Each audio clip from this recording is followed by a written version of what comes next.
Convidar os irmãos a abrir a palavra do Senhor no livro de Romanos, no seu capítulo 8. Romanos, capítulo 8, nós leremos a partir do versículo 31.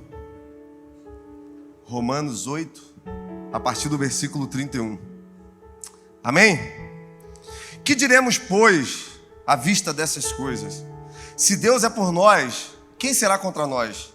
Aquele que não poupou o seu próprio filho antes, por todos nós o entregou, porventura não nos dará graciosamente com ele todas as coisas? Quem tentará acusação contra os eleitos de Deus? É Deus quem os justifica. Quem os condenará? É Cristo quem morreu, ou antes, que ressuscitou e que está à direita de Deus, intercedendo por nós. Quem nos separará do amor de Cristo? Será a tribulação, a angústia, a perseguição, a fome, nudez ou a espada? Como está escrito: por amor a ti, somos entregues à morte todos os dias. Fomos considerados como ovelhas indo para o matadouro. Em todas essas coisas, porém, nós somos mais que vencedores por meio daquele que nos amou. Porque eu estou bem certo de que nem a morte, nem a vida, nem os anjos, nem os principados, nem as coisas do presente, nem o porvir, nem os poderes, nem a altura, nem a profundidade, nem outra criatura poderá nos separar do amor de Deus que está em Jesus Cristo, nosso Senhor. Feche seus olhos mais uma vez. Pai, obrigado porque nós já te experimentamos nos louvores. O Senhor já ministrou poderosamente aos nossos corações através da oração. Agora nós queremos te pedir que mais uma vez o Senhor venha nos surpreender com uma palavra que venha direto do seu coração, uma palavra de destino, uma palavra de encorajamento para que nós possamos viver resplandecendo a sua glória, cumprindo os projetos, desígnios, tudo aquilo que já está no seu coração, liberado sobre as nossas vidas. Te entregamos esse momento em nome de Jesus. Amém? Irmãos, nós estamos numa série, como você pode ler, Vivendo Além de Mim Mesmo. Eu não sei se você já teve a percepção, em meio às palavras que têm sido ministradas, palavras intencionais, onde de alguma forma nós estamos buscando mostrar para você que existe uma expectativa nos céus a respeito daquilo que você pode fazer aqui na terra.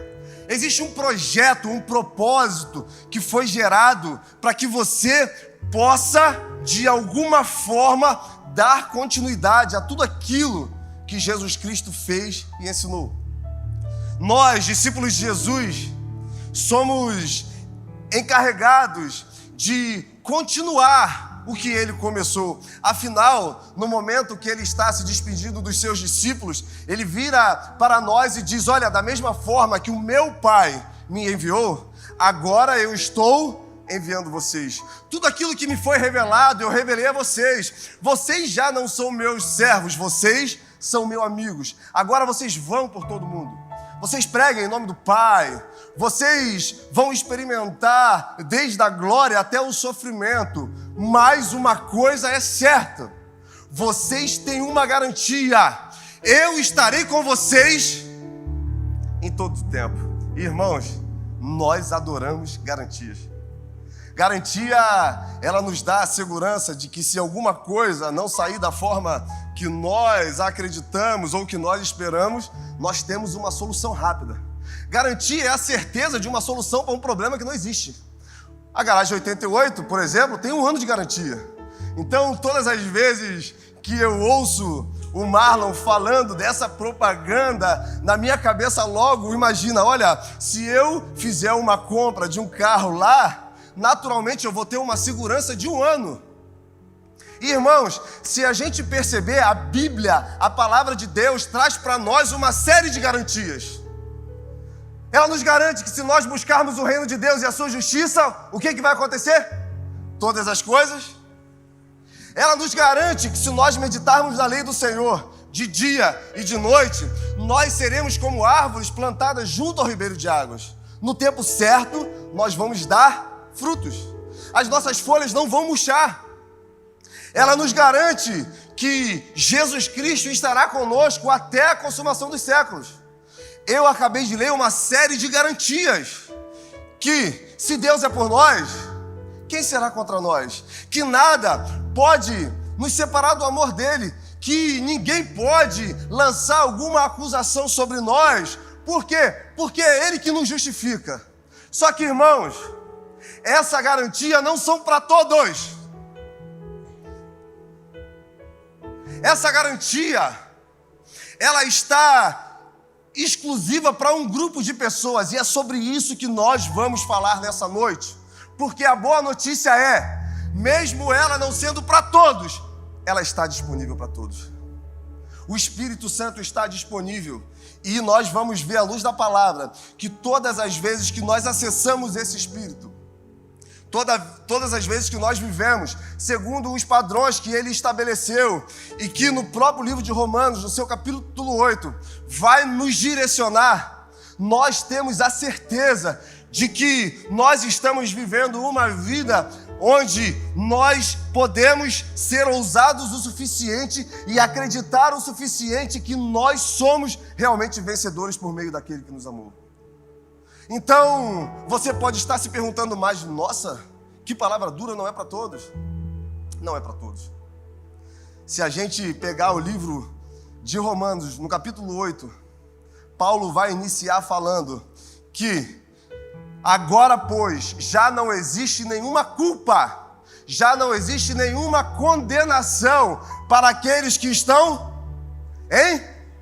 Então essas garantias são para quem está em Jesus Cristo. Por isso eu falei, mesmo você entrando nessa noite, nessa casa, não estando nesse lugar, você tem a possibilidade de viver uma vida nova em Deus.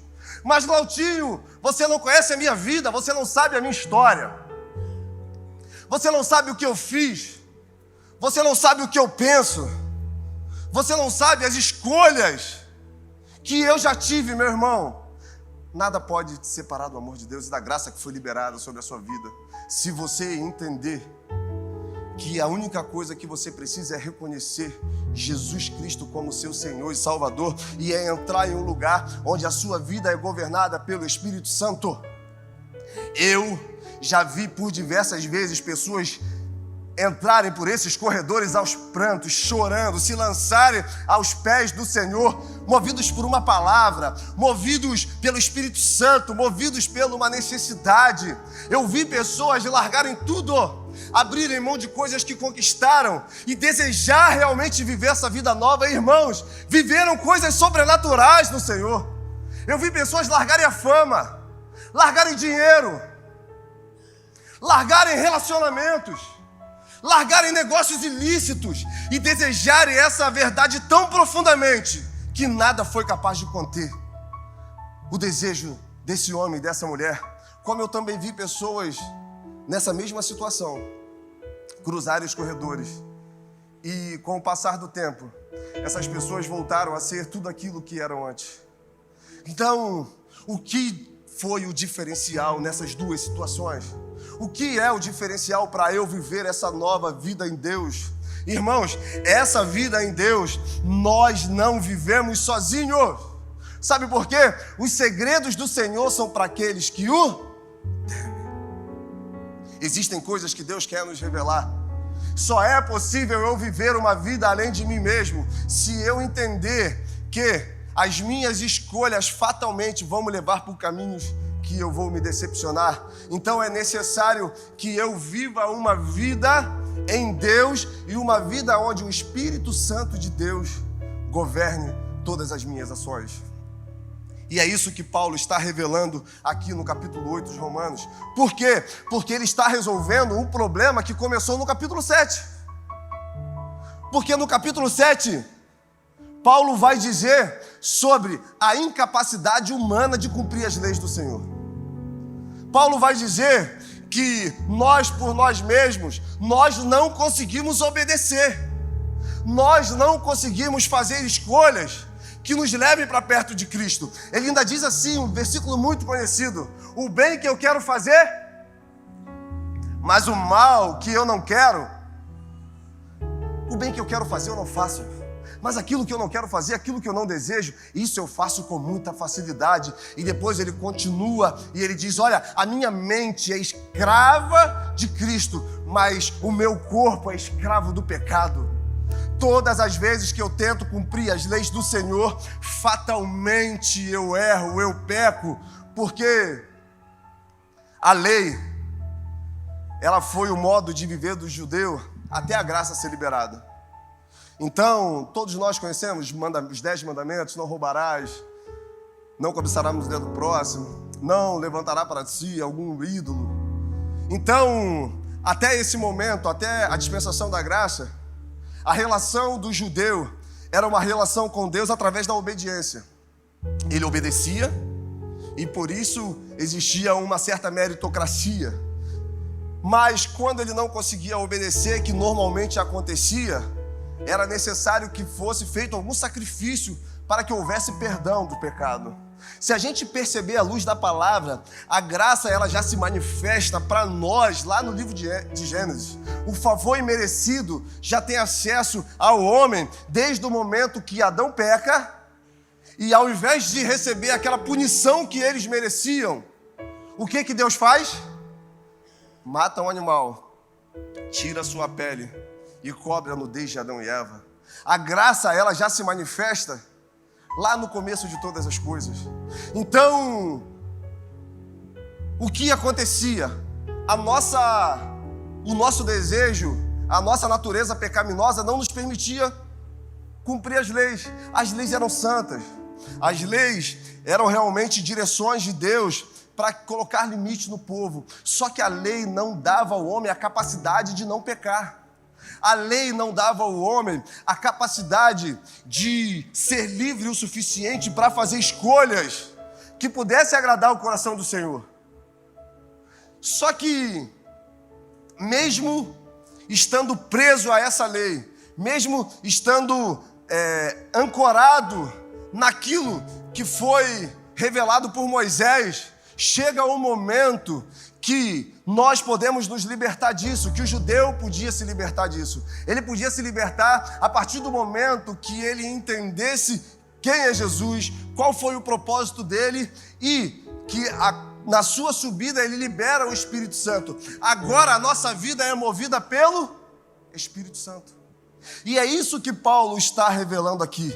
É isso que ele vai dizer, porque Ezequiel diz que chegará um dia que o Espírito seria liberado sobre o homem. E nesse dia, o homem conseguiria cumprir as leis. Jeremias vai dizer que no dia que o Espírito fosse liberado, a lei seria escrita no coração do homem, porque a partir daí, a partir do Espírito, nós conseguiríamos dominar, nós conseguiríamos obedecer. A única possibilidade de obedecer a Deus, a única possibilidade de ter uma vida além de mim mesmo, é eu vivendo uma vida guiada pelo Espírito Santo de Deus. E como então eu recebo esse Espírito? Esse Espírito é liberado a todo aquele que crê. Esse Espírito, ele foi liberado para nós lá no livro de Atos, no seu capítulo 2. Irmãos, eu carinhosamente intitulei essa mensagem como Deus esquecido, porque o Espírito Santo é a pessoa da Trindade que nós menos temos relacionamento. Quando na verdade, antes de Jesus subir aos céus, ele sabendo tudo aquilo que aqueles homens passariam, ele sabendo tudo que aqueles homens viveriam, ele diz: é necessário que eu vá para que o Consolador venha. Eu não vos deixarei órfãos, eu subirei, mas eu enviarei para vocês o Espírito Santo. Ele sabia a forma violenta que ele morreria. Ele sabia das perseguições que estavam por vir, mas ele também sabia que com o Espírito Santo agindo através de nós, nada poderia nos parar. É uma dádiva liberada a todos aqueles que creem. E, irmãos, isso é tão incrível porque a gente vai ver os próprios discípulos de Jesus tendo uma transformação, vivendo uma metanoia a partir do momento que eles são preenchidos pelo Espírito Santo. Lá no livro de Atos, no capítulo 2, quando o Espírito é liberado, a gente vai ver aqueles homens que tinham fugido, aqueles homens que estavam amedrontados, o próprio Pedro, que temendo pela sua própria vida, negou 3 vezes, agora cheio de autoridade pregando, e milhares de pessoas se convertendo, milhares de pessoas aceitando essa verdade.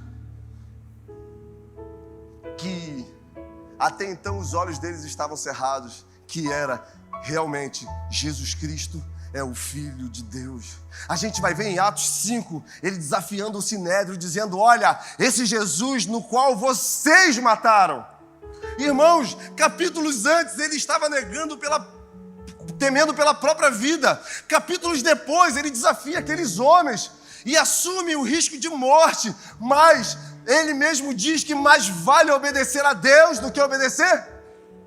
O que movia esses homens? Qual foi o diferencial para uma mudança de postura tão repentina? O Espírito Santo de Deus.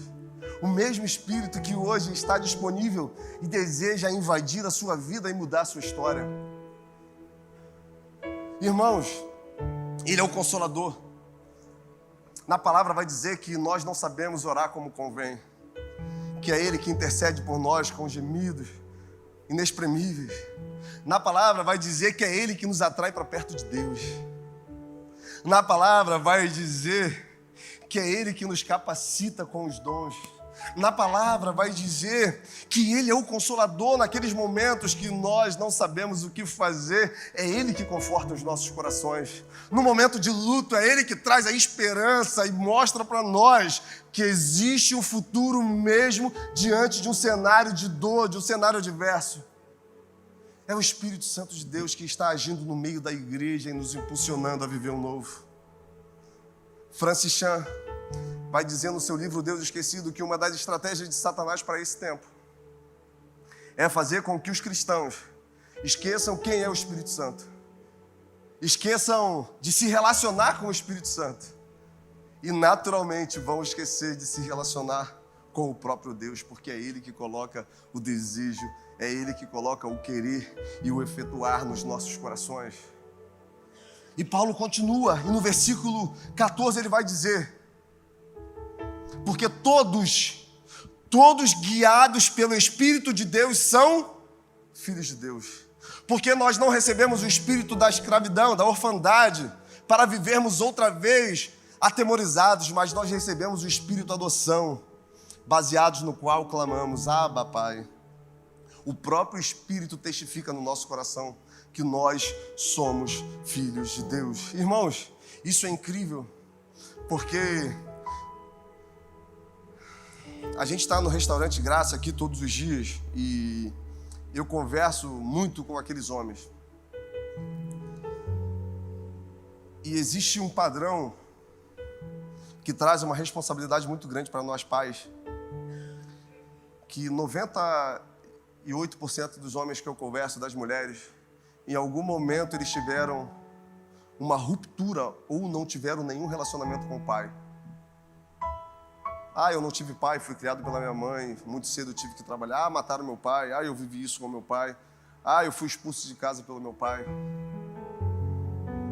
E se eu perguntar aqui, a maioria de nós, em algum momento da nossa vida, nós tivemos alguma ruptura nesse relacionamento. E quando nós tentamos olhar um Deus que é Pai, porque Jesus ele veio estabelecer o reino de Deus na terra. Jesus necessariamente iria passar por uma cruz, mas também Jesus, ele revela para nós um Deus que é Pai. Pai é uma pessoa próxima, Pai é um protetor, Pai é o provedor, Pai é aquele que nos momentos de insegurança, que nos abraça e diz: olha, podemos prosseguir, eu estou aqui. Pai é aquela figura que você pode estar passando por qualquer situação, mas se Ele der um passo e chegar do seu lado, você é encorajado a enfrentar gigantes, você é encorajado a continuar. E é esse Pai que Deus deseja ser para nós. Um Pai que mesmo tendo 100 ovelhas, deixa 99 no aprisco e vai atrás de uma. Que mostra para nós que a nossa vida tem valor de forma individual. Ei, você tem valor para Deus. Deus não escolheu algumas pessoas para si e descartou outras, não. Deus olha para nós com um olhar de amor, com um olhar de envolvimento, e Ele deseja que a gente entenda que nós temos um lugar nele. Ele não trabalha com rebanho, Ele trabalha na individualidade. É esse Deus que quer se revelar para você. É esse Deus que muitas vezes nós estamos dentro da casa dele e não nos conhecemos. E fazemos igual aquele jovem pedimos a parte da nossa herança, pedimos aquilo que nos cabe e resolvemos ir embora. Mas o amor de Deus se revela para nós, é quando nós voltamos arrependidos, é quando nós voltamos desesperados e dizemos: Pai, eu pequei contra o Senhor, eu pequei contra os céus. E Ele diz: olha, troca a sua roupa, pegue um anel, coloque uma sandália, porque Ele é meu filho.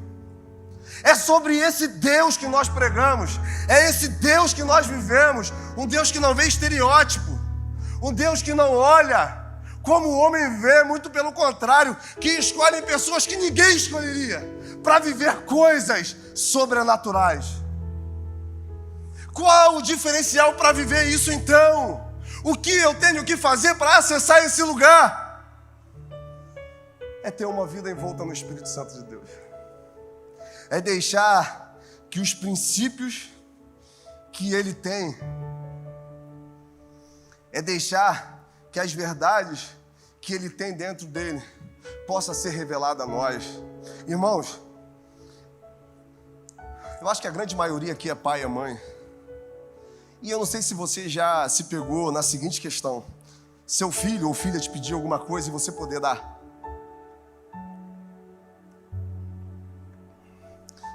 Às vezes os nossos filhos pedem coisas simples e nós podemos dar.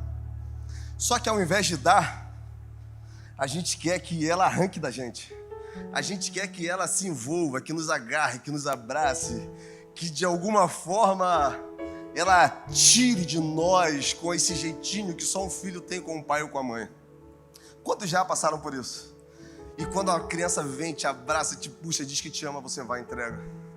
Existem coisas que Deus tem para nós que ainda não foram entregues, porque Ele quer que a gente tire com o amor dEle. Ele quer que a gente se lance de verdade e que a gente pegue para nós esse lugar de filho, e assim Ele libera aquilo que muitas vezes nós queremos. Porque existe um prazer no Senhor de nos abençoar. Existe um prazer em Deus que a gente descubra que nele nós temos suficiência de coisas. E quando nós começamos a entender isso, nós vamos começar a ver que todas as coisas vão colaborar para um propósito. Por quê? Porque nós fomos chamados para sermos semelhantes a Jesus. Nós fomos predestinados nele para sermos a imagem de um Deus que muitas pessoas ainda não viram. E isso é incrível, irmão, porque revela para nós que Deus tem expectativas ao nosso respeito. Não é uma relação só de nos abençoar. Não é uma relação apenas de suprir as nossas necessidades. Existe o desejo de que as coisas aconteçam também através de nós. Afinal, nós somos a luz do mundo. Nós somos o sal da terra. Afinal, nós fomos eleitos nele. E existe a necessidade de agora as pessoas reconhecerem Cristo em nós. Sabe por quê? Cristo em nós é o quê? Um dia eu reconheci Cristo em uma pessoa. E, irmãos, o mais incrível é que essa pessoa hoje nem está mais na igreja. Olha que loucura. Mas quando eu cheguei todo machucado, quando eu cheguei todo ferido, quando eu cheguei totalmente fora, essa pessoa me acolheu, andou perto de mim, me discipulou. Eu lembro que ele passava as noites em claro comigo, conversando. Olha, essa vontade que você está tendo agora é porque durante muitos anos você fez isso. Então o que você precisa agora é se manter de pé, porque vai chegar um momento que você vai começar a ver que esses desejos vão perder força dentro de você. Vai chegar um momento que você vai perceber que isso que você acha tão necessário não é tão necessário. Só que o tempo foi passando, as coisas foram acontecendo. Até que um momento eu acreditei que isso podia ser real. Até que um momento que eu comecei a acessar esse lugar e comecei a ter algumas experiências com Deus. E comecei a ver que a minha vida estava sendo empurrada para um lugar que eu nunca imaginei viver. Sabe quando você é atraído por esse lugar? A ponto de um pastor uma vez me chamar e falar: cara, para de resistir. Existe um chamado na sua vida. Dá para perceber que Deus quer fazer algo através de você. Você é atraído para esse lugar, só que você resiste tanto. Só se lança, só vai, só acredita no que o Espírito Santo tem para você. Irmãos, e é isso que eu desejo nessa noite. É isso que os céus desejam nessa noite, que você acredite naquilo que Deus tem para você. Que você comece a olhar ao seu redor e comece a, de uma maneira muito intencional, desejar manifestar esse reino. Desejar ser uma referência, ser uma luz. Desejar mostrar para as pessoas que ainda existe esperança. Eu estou aqui com meu primo Mateus. Um cara que eu mais saía, mais curtia, era com ele. Ele sabe de tudo que eu estou falando, ele sabe de tudo que eu vivi. E agora, quando ele olha para mim, ele com certeza começa a imaginar, olha o que Deus fez na vida dele. Porque em nenhum momento da minha história eu achava que isso fosse possível. Só que, irmãos, o que eu quero te mostrar não é que eu sou melhor, não é que eu sou bom, não é nada disso. É que Deus pode renovar todas as coisas.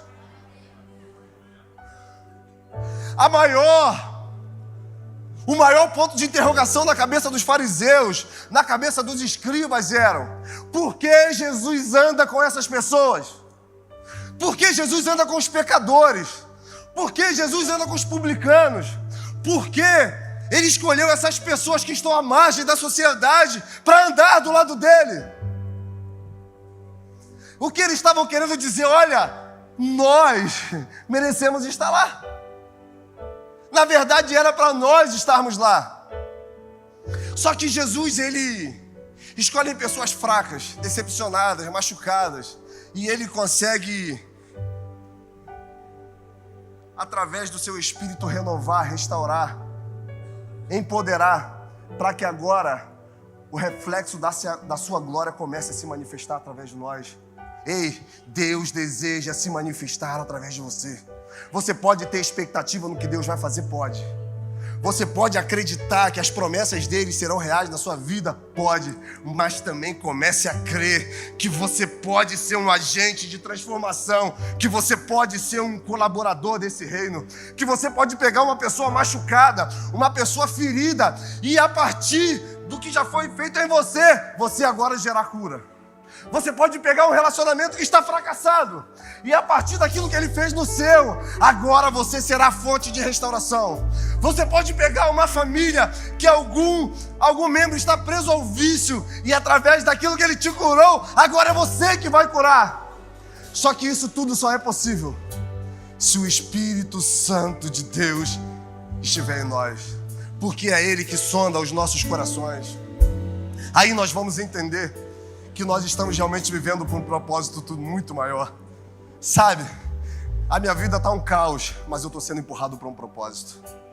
Está tudo errado em várias áreas, mas eu estou sendo empurrado para um propósito.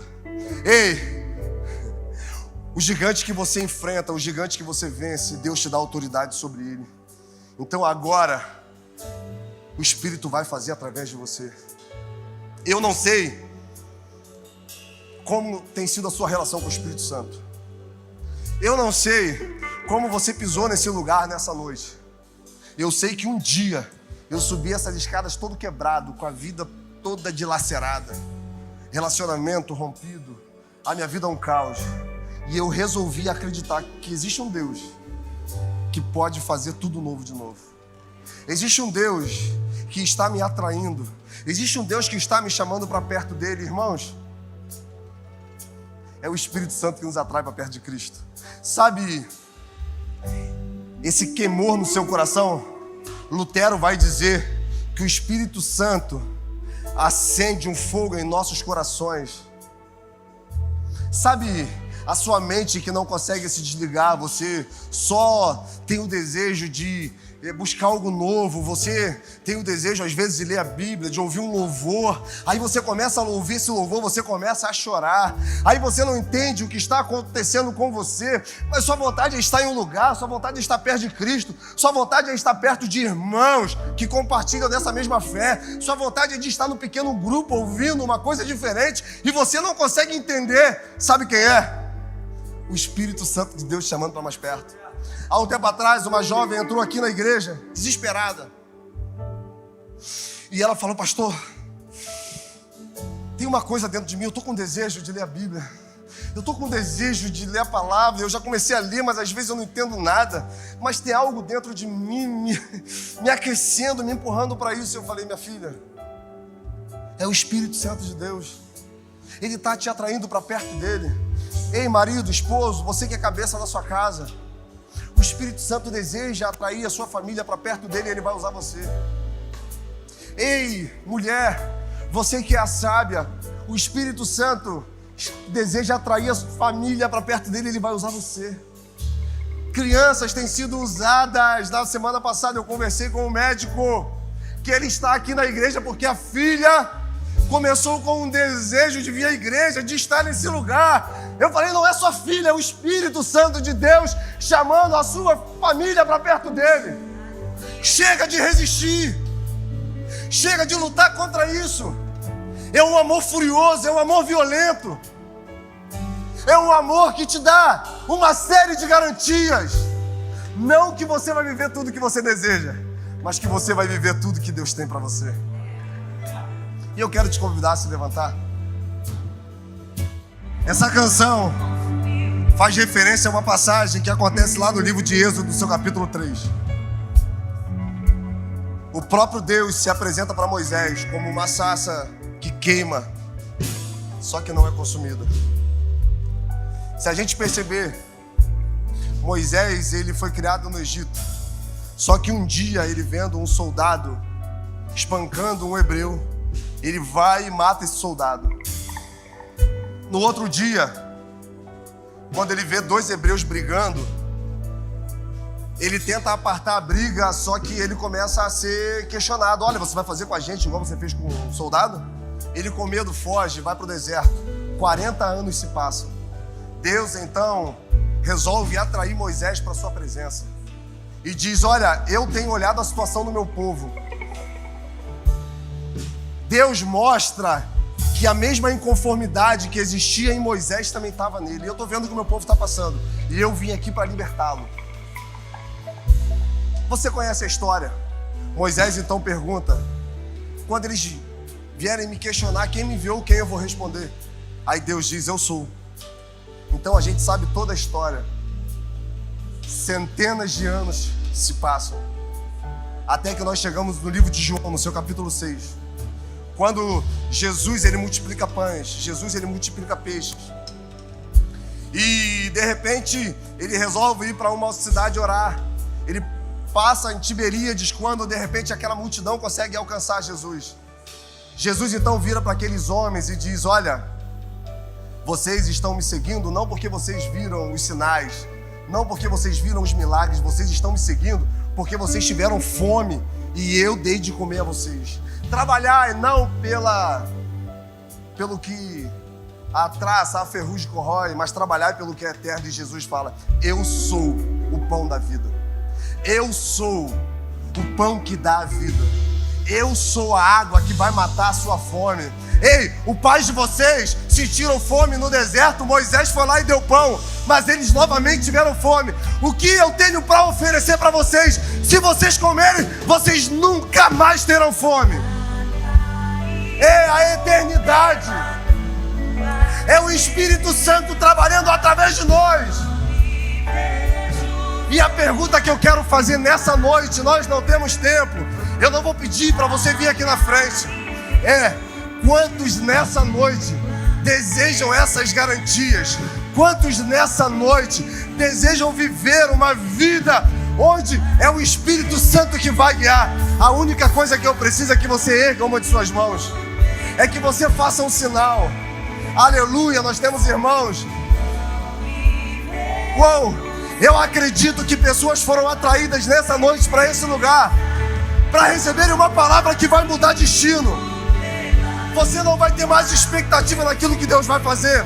A sua expectativa vai ser viver ao lado de Deus eternamente. Pai amado, Pai querido, obrigado por tudo que o Senhor manifestou nessa noite. Pessoas estão com as mãos erguidas, Pai, reconhecendo que precisam ser direcionadas pelo Seu Espírito. Na Tua palavra diz que os seus ouvidos não estão cerrados para que não possam nos ouvir, nem os seus olhos fechados para que não possam nos ver.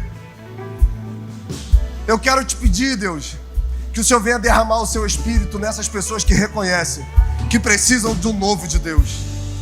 Eu quero te pedir, Pai, que o Senhor venha derramar o seu Espírito nessa pessoa que hoje pela primeira vez ergueu as mãos em sinal de rendição.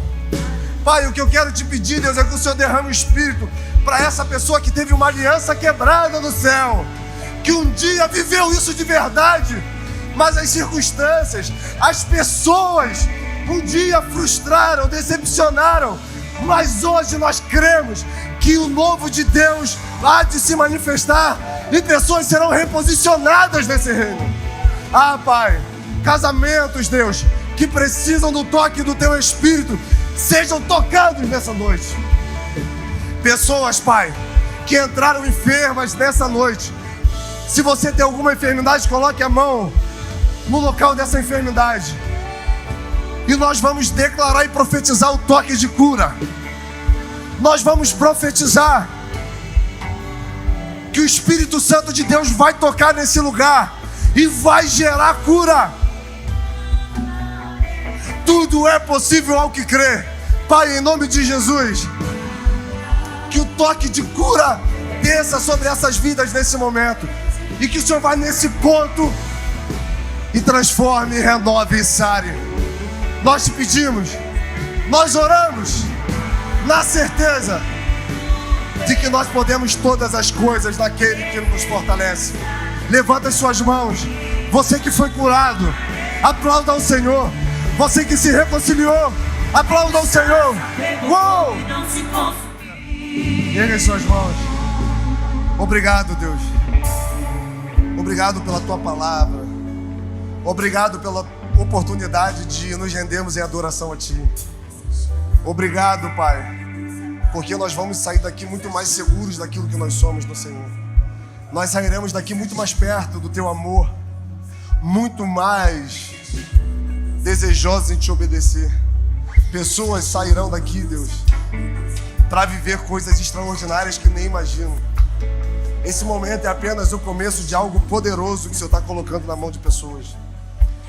Irmãos, vai na paz, que os seus celeiros sejam sempre fartos, que aonde você colocar a planta dos seus pés, o nome de Jesus seja engrandecido, que aonde você estiver, o fogo de Deus esteja também nesse lugar, que os seus celeiros sejam sempre fartos, que os seus negócios prosperem, que a sua sabedoria confunda os sábios, que aquele que é um ponto de fraqueza na sua vida seja aperfeiçoado por Deus, e que a graça dos céus, o favor imerecido que foi derramado sobre a igreja, sobre aqueles que creem, seja uma verdade hoje e sempre na sua vida.